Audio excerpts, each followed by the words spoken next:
Hi, this is Wendy Lee again, bringing you 3 more health screenings information for women. Since we've already talked about diabetes, blood pressure, and cholesterol, today we're going to talk about 3 more. The 4th screening that is recommended, and sometimes we forget about this one, is getting a dental exam.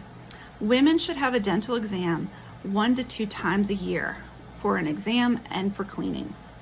If you're having issues, dental issues, you may have to have more frequent visits depending on what your dentist says.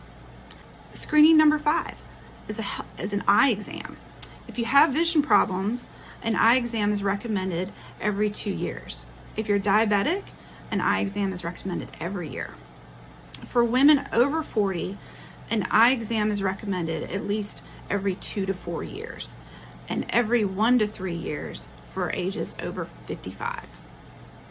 Infectious disease screening. All adults ages 18 through 79 should have at least a one-time test for hepatitis C.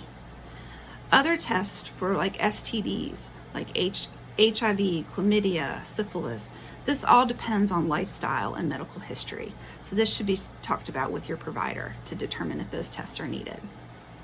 This wraps up 3 more health screenings to be concerned about for women. Tomorrow I will bring you 3 more.